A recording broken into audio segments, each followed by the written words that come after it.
వర్షాలు కురుస్తున్నప్పటికీ ఢిల్లీలోని జంతర్ మంతర్ వద్ద కాక్రోచ్ జనతా పార్టీ చేపట్టిన నిరసనలు కొనసాగుతున్నాయి.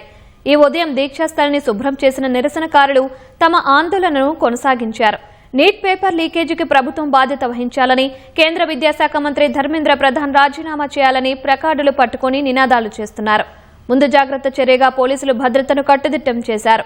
అటు సీజేపీ ఆందోళనల నడుమ ఢిల్లీలోని 16 మెట్రో స్టేషన్లను మూసివేస్తూ ఢిల్లీ మెట్రో రైలు కార్పొరేషన్ నిర్ణయం తీసుకుంది. మెట్రో నిలిచిపోవడంతో వేలాది మంది ఉద్యోగులు, విద్యార్థులు, ఇతర ప్రయాణికులు తీవ్ర కష్టాలు పడుతున్నారు. భద్రతా కారణాల వల్లే Rajiv Chowk, Central Secretariat, Mandi House, ITO, Khan Market వంటి 16 మెట్రో స్టేషన్లను మూసివేసినట్లు డీఎంఆర్సీ తెలిపింది. మరోవైపు చలో సంసద్ ర్యాలీలో విద్యార్థులపై పోలీసులు లాఠీ చార్జ్ను సవాల్ చేస్తూ దాఖలైన అత్యవసర పిటిషన్ను సుప్రీంకోర్టు తోసిపుచ్చింది.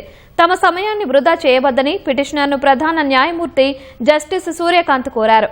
పోలీసుల దాష్టీకానికి సంబంధించి వీడియోలు ఉన్నాయని, వెంటనే విచారణ జరపాలని ఓ న్యాయవాది కోరగా సీజేఐ తిరస్కరించింది.